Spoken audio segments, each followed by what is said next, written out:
Assalamualaikum dan salam sejahtera. Ini agenda Awani bersama saya sekali lagi Nazri Kahar malam ini. USM atau Universiti Sains Malaysia mengekalkan kedudukan keempat terbaik dunia dalam senarai terkini The Times Higher Education ataupun THE Impact Rankings 2023. Walaupun lebih banyak institusi yang mengambil bahagian pada kali ini. Ini sekaligus menjadikan USM di kedudukan nombor 1 di Asia dalam ranking kelestarian itu. Selain USM unggul di kedudukan pertama dalam SDG 16 iaitu keamanan, keadilan dan institusi kukuh. Jadi menyaksikan status program pemacuan untuk kecemerlangan ataupun APEX yang sinonim dengan USM yang sudah pun digerakkan sejak 2008 lagi berjaya direalisasikan melalui visi mentransformasikan pendidikan tinggi untuk kelestarian hari esok dan dengan moto yang sesuai digalas oleh USM sejak dulu kami memimpin. Jadi kalau kita nak lihat the impact ranking ini merupakan satu program untuk memberikan impak kepada program universiti ataupun peranan universiti terhadap masyarakat berdasarkan kejayaan institusi melaksanakan 17 SDG yang digariskan oleh PBB dengan matlamat untuk mencapai masa depan yang lebih baik dan mampan menjelang 2030. Tanah USM, dan malam ini pastinya saya menjemput ke studio orang kuat USM untuk memperkenalkan dan juga membicarakan tentang impact rankings ini. Jadi di sebelah kanan saya dua orang sudah pun bersedia yang datang terus dari Minden, Georgetown, Pulau Pinang. Apa khabar Prof? Kerana sudi bersama kami agenda Awani pada malam ini. Terima kasih. Saya perkenalkan Profesor Datuk Insinyur Dr. Abdul Rahman Mohamad, Naib Chancellor USM, sebelah kanan saya, dan di hujung sana orang kuat Impact Ranking USM, Profesor Madya Dr. Muhammad Wira bin Muhammad Syafiee, Pengarah Pusat Kajian Kelestarian Global USM. Apa khabar Prof? Terima kasih. Tahniah juga sekali lagi untuk Malaysia kepada USM. Jadi Prof Rahman, untuk kita mengetahui lebih lanjut apa sebenarnya impact rankings di bawah Times Higher Education ini, THEIR, dan kenapa ia amat penting dalam menterjemahkan apa yang kita mahukan berlaku dalam sistem pendidikan tinggi negara. Okey, terima kasih Cik Nazri. Sebenarnya Times Higher Education Impact Ranking ini ialah satu penarafan yang kita boleh lihat terhadap sesuatu universiti dari segi impak. Okay. Dan dianya melihat kepada pencapaian sesuatu institusi atau universiti itu dalam 17 SDG goals dipanggil, yang mana telah diperkenalkan pada tahun 2018. Betul. Di bawah Sustainable Development Goal 2030. Yang itu di peringkat bangsa-bangsa bersatu. Yeah. Jadi universiti juga disarankan menggunakan kriteria yang sama untuk melihat bagaimana universiti menyumbang kepada kelestarian sejagat, keadilan ekonomi, sosial dan juga perlindungan alam sekitar. Dan universiti selalunya kita dilihat banyak menumpukan pada pengajaran dan penyelidikan. Betul. Ataupun penerbitan.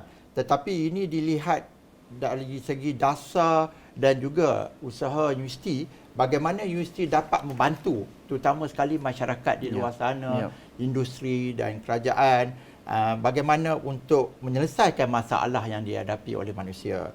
Jadi banyak kriteria yang digunakan dan setiap satu daripada 17 tu mempunyai kriteria-kriteria tertentu yang perlu dipenuhi. Jadi ianya bukan saja berdasarkan penerbitan, tetapi Scopus dan sebagainya. Macam-macam. Dia bagi saya lebih menyeluruh. Dan dia tidak berdasarkan pada persepsi, dia berdasarkan pada data-data yang kukuh. Okey, bagi ranking USM dalam senarai keempat dan terbaik di Asia pada 2023 ini, di mana kita bermula? Di mana perjalanan USM sebenarnya, Prof? Dan tahu juga orang di luar sana. Ya, sebenarnya USM ni agenda kelestarian ataupun sustainability ini bermula dengan USM telah dikenal pasti pada satu-satunya universiti yang mendapat taraf APEX ataupun Accelerated Program for Excellence yang telah diberi tarafnya oleh Kementerian Pendidikan Tinggi pada 2008. Dan kelestarian menjadi niche ataupun bidang kekuatan USM bermula pada tahun 2018 itu. Dan kita menekankan pada isu-isu kelestarian bukan saja di dalam universiti, tetapi di luar sana. Jadi dah 15 tahun perjalanan. Jadi bukan sedikit tu. Naib Chancellor sebelum ini pun telah memulakannya pada sejak 2008 dan kita berterusan.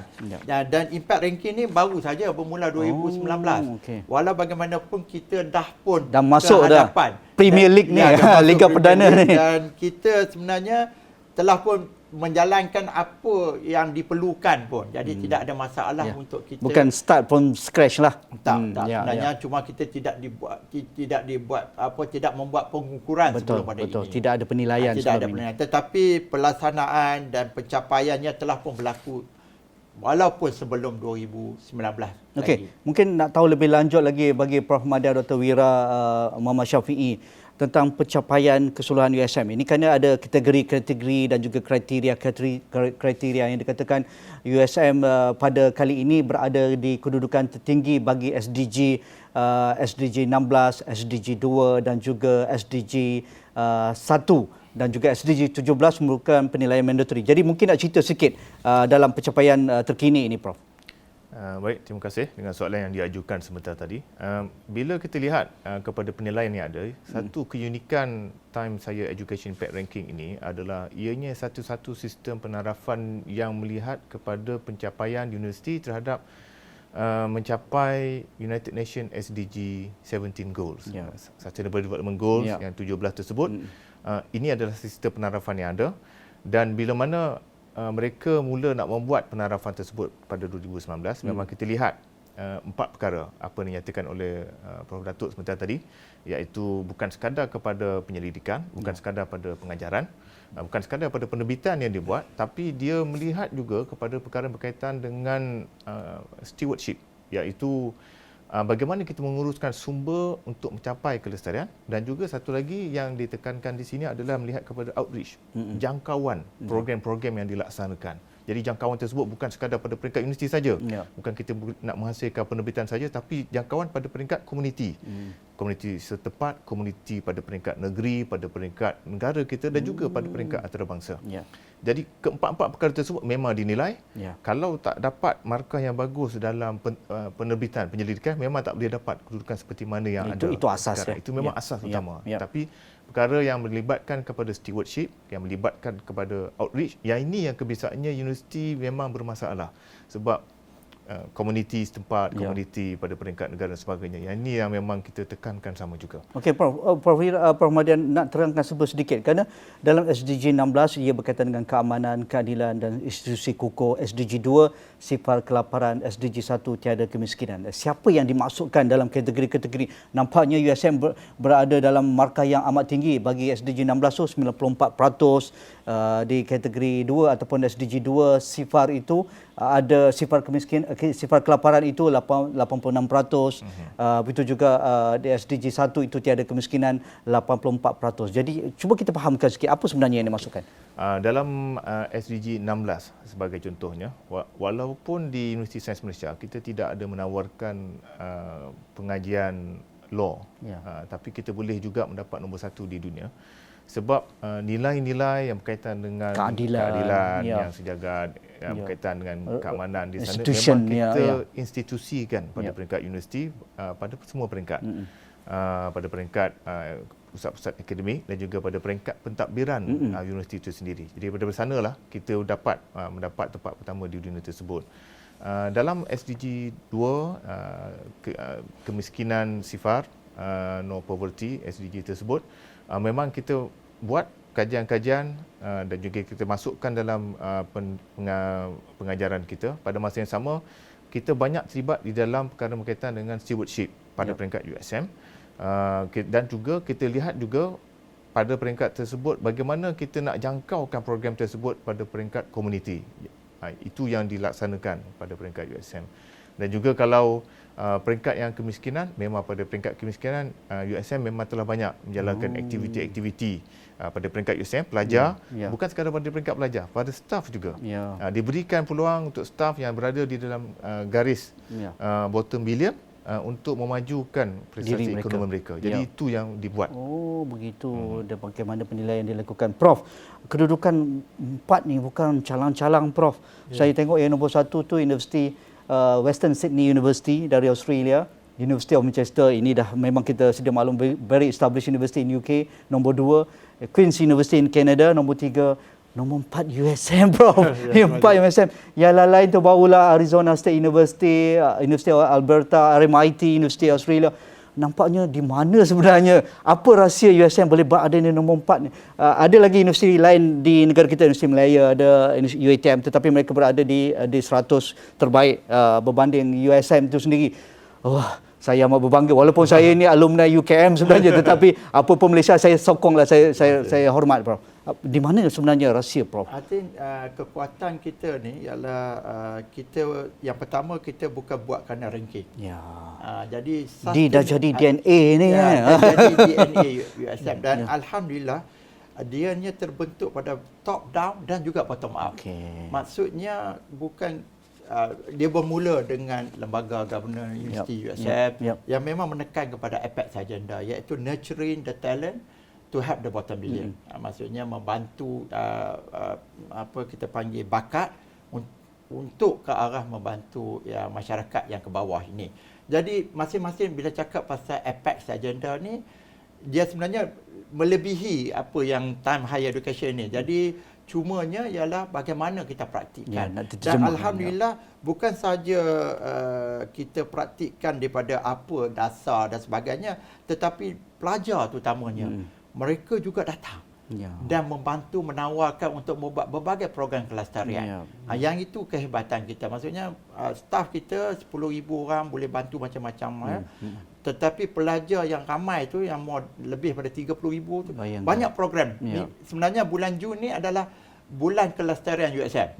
Dan setiap hujung minggu ada saja program yang dilakukan oleh pelajar. Jadi sustainability dari segi dasarnya tu juga penting. Maksudnya sejak beberapa dekad ini, sejak 2008 Apex diberikan anugerah kepada USM itu, dia sudah menjadi sebahagian daripada culture, budaya USM, begitu, Prof? Betul. Itu yang saya nak sebutkan di sini. Maksudnya ialah daripada satu batch pada batch yang lain pelajar, mereka dah faham dah masuk USM ini kelebihan dia, kelainan dia atau niche dia adalah kelestarian. Jadi memang kita wawarkan dan kita ada pusat kampus sejahtera. Kampus sejahtera ini macam disebut tadi oleh Prof Dr. Wira, bukan setakat environment, tetapi the governance side, the socio economic tata kelolanya, semua sekali. Jadi terutama masa COVID hari itu yang ini sebenarnya masa penilaian ni dibuat ketika COVID ni. Dan masa itu memang kita champion the social kita panggil the mental health of it, impactnya dan sebagainya. Dan itu yang satu yang saya rasa boleh sustain sebab pelajar faham dan semua staf faham. Tapi Prof, ini bukan hanya kerja seorang pengarah pusat kajian kelestarian global. Bukan begitu ya? Tak. Yang ini saya nak ucapkan terima kasih pada semua, bermula dengan lembaga Governor Universiti, kemudian kepada pengurusan, kemudian kepada semua staf 10,000 orang dan pelajar kita yang hampir 34,000 orang. Semua orang membantu untuk kita mengekalkan. Maksudnya daripada top down and then bottom dan up. juga bottom up. Tapi Prof, tak boleh dinafikan anchornya adalah Prof Wira dan juga rakan-rakan di Pusat Kajian Kelestarian Global. Mungkin Prof Madya Dr. Wira nak ceritakan sikit fungsi pusat ini. Pusat Kajian Kelestarian Global ni, dia adalah hasil daripada penubuhan Apex Universiti tersebut di USM. Maksudnya daripada dulu lagi lah. 2008 dulu memang dah ada. Bukan baru lagi ni. Di dalam Pusat Kajian Kelestarian Global ni memang kita ada academic staff, kita ada staff akademik yang memang terlibat di dalam pengajaran dan juga penyelidikan dan semua perkara berkaitan dengan 17 SDG tersebut. Ada juga unit yang duduknya di bawah Pusat Kajian Kelestarian Global CJSS ni, iaitu RCE, Regional Centre for Expertise in Education for Sustainable Development, yang ini di bawah United Nations University. Di Malaysia ni kita ada 7 RCE. Yang di Penang adalah yang mula-mula sekali dibuat pada tahun 2005. Itu adalah pioneer di bawah United Nations University di Tokyo. Kemudian kita ada CETRI, Center for Education and Training in Renewable Energy, Energy Efficiency and Green Technology, dibina pada tahun 2000. Pada tahun 2000 ni di bawah RMK 7. Dibuat center ini hasil daripada kerjasama kerajaan Malaysia dan juga kerajaan Denmark, Danish International Development Agency. Jadi perkara berkaitan dengan pelindungan alam sekitar memang sudah pun dibuat. Jadi itu belum cerita Mukahid lagi, Prof. Banyak bukan lagi taman-taman negara di Pulau Pinang semua tu ada kontribusi daripada rakan akademik USM. Silakan lagi. Ada satu kursus sarjana yang kita tawarkan iaitu Master in Sustainable Development Practice.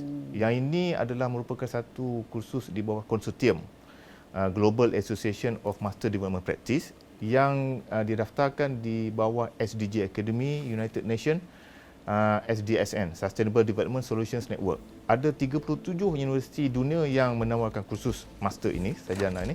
USM adalah salah satu daripada 37 tersebut di 26 buah negara dunia. Jadi memang kita banyak mendapat input daripada pelajar, input daripada pensyarah mengajar kursus MSDP ini. Daripada sinilah kita banyak menggandakan usaha berkaitan dengan pengajaran dan penyelidikan dalam kelestarian. Itu yang menjadi sumber utama di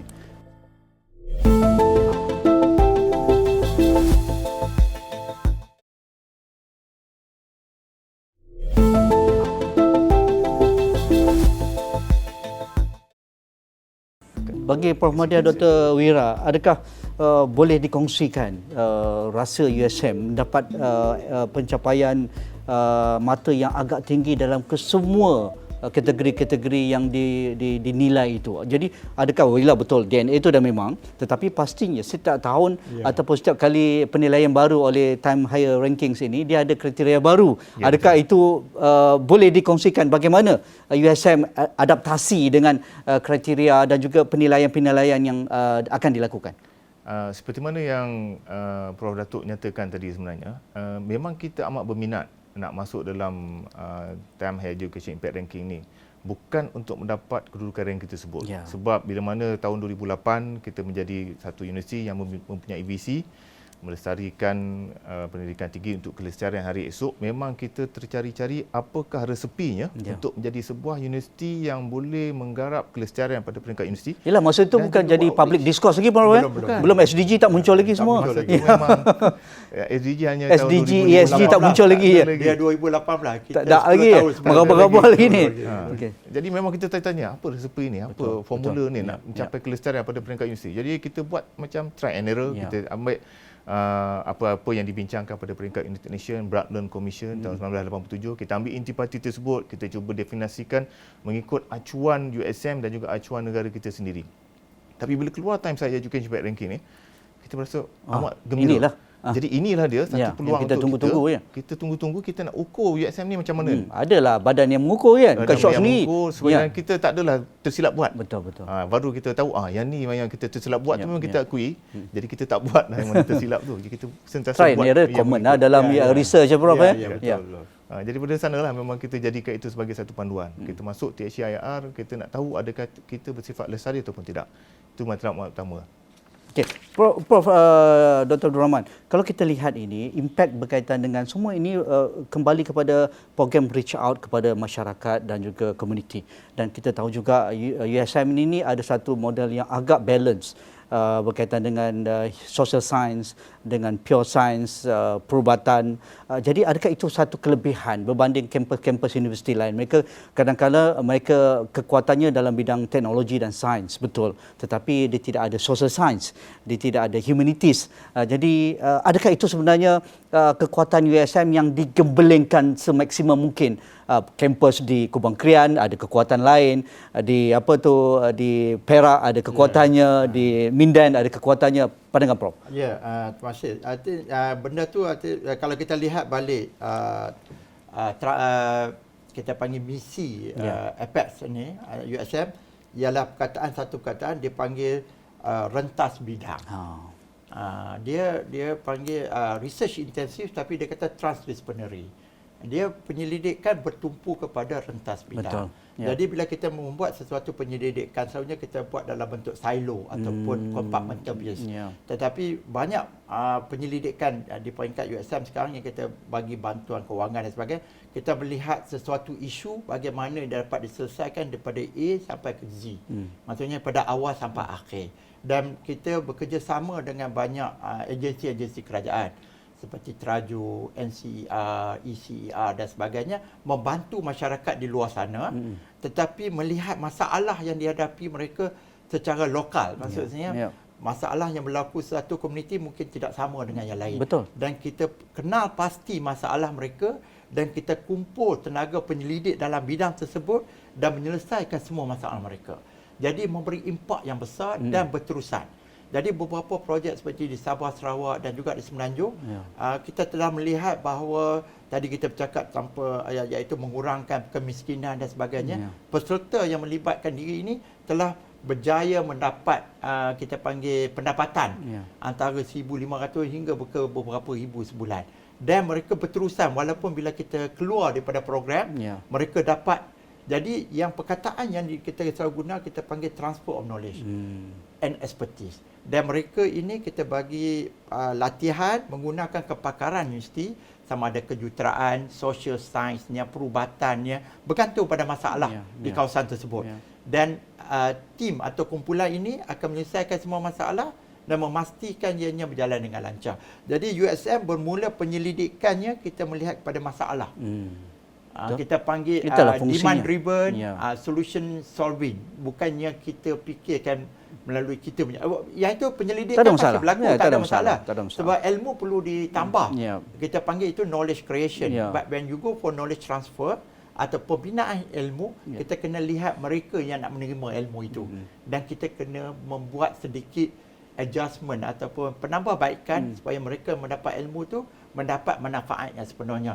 Jadi saya bersyukur kerana USM pada awal lagi melihat setiap fakulti itu ataupun kita panggil school, pusat pengajian itu complement of each other ataupun membantu antara satu yang lain dengan program minor dan sebagainya, di mana pihak mereka membuat bidang sains boleh mengambil program minor daripada bukan sains. Begitu juga sebaliknya. Iaitulah kekuatan USM, iaitu berdasarkan kepada transdisciplinary. Ya, sekarang kita banyak berdebat ataupun mengangkat diskurs berkaitan institusi higher learning dengan kolaborasi dengan industri dan juga komuniti.